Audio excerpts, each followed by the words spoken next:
ہم نے اس قرآن کو الماریوں کی زینت بنا دیا. ہم نے قرآن کو الماریوں کی زینت بنا دیا. یا تو ہم قرآن سے اٹھاتے ہیں قسم اٹھانے کے لیے، یا ریل میں رکھنے کے لیے، یا کسی مدرسے میں دینے کے لیے. ارے تم نے قرآن کو پڑھا ہی نہیں. قرآن کو پڑھ لیا ہوتا، قرآن کو ایک لفظ تو سمجھ لیتا، تیری قبر بن جاتی، تیری قبر ٹھنڈی ہو جاتی، تیری قبر میں خوشبوئیں آتی، جنت کے پھول وہاں نشاور ہوتے.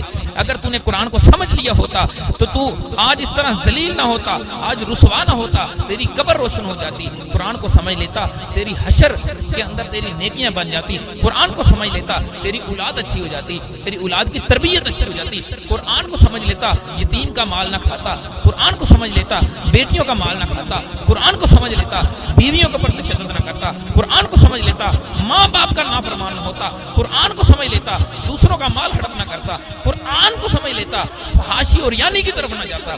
قرآن کو سمجھ لیتا، دوسروں کی طرف بری نگاہ سے نہ دیکھتا. قرآن کو سمجھ لیتا، رب کی طرف آ جاتا. قرآن کو سمجھ لیتا، اللہ کی مسجد کی طرف نماز پڑھنے کی طرف آ جاتا. قرآن کو سمجھ لیتا، دوسروں کے ساتھ بھلائی کرنے کی طرف آ جاتا. قرآن کو سمجھ لیتا، دوسروں کی مدد کرنے کی خاطر آ جاتا. قرآن کو سمجھ لیتا، اس اللہ تبارک و تعالیٰ کے مہمان کی عزت کرتا. قرآن کو سمجھ لیتا، رمضان کے پورے روزے رکھتا. قرآن کو سمجھ لیتا، دوسرے جتنے بھی مسلمان تھے جن کے پاس کھانے کو کچھ نہیں تھا ان کی مدد کرتا. اتنی پریشانی کے عالم میں اس کورونا وائرس کے جو بیمار لوگ ہیں ان کی مدد کر دیتا.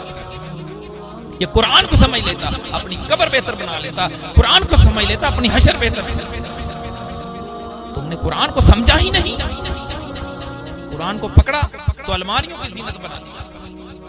قرآن کو پکڑا ہے نوجوان، دیکھ لے قرآن سے دور ہوگا تو اس طرح یہ ظالم، یہ اسی طرح کے ظالم حکمران ہمارے پر تسلط کر دیے جائیں گے، مسلط کر دیے جائیں گے. ہم یہود و نصارہ کے غلام ہو چکے ہیں اسی وجہ سے.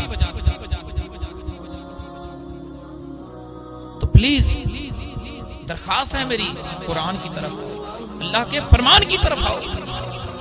ارے قرآن پڑھنا ہے، قرآن پڑھنا ہے تو ایسے پڑھو جس طرح عمر فاروق نے پڑھا، مصطفیٰ کے سامنے بیٹھ کر،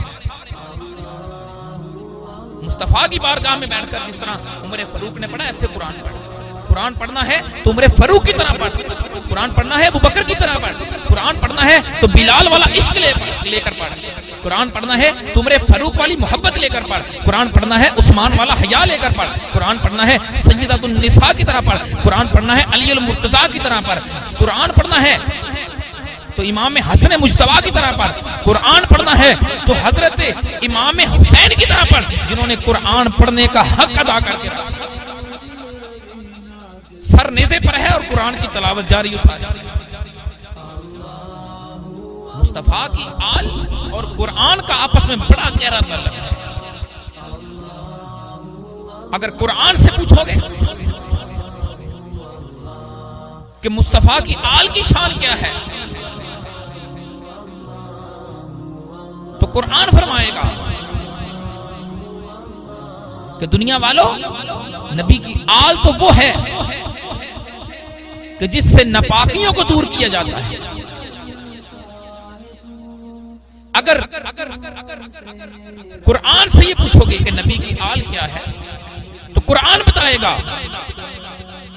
کہ اے ناپاکی، نبی کی آل سے دور ہو جا.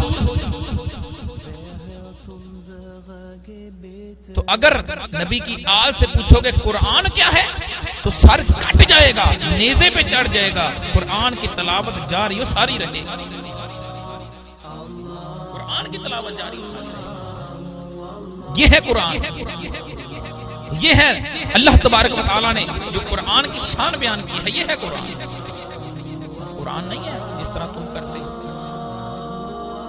میرا آج کا سبق ہے آج کی بیٹی کو، آج کے بیٹے کو جو برائی کی دلدل میں دھس چکے ہیں، اسلام کی طرف نہیں آ رہے.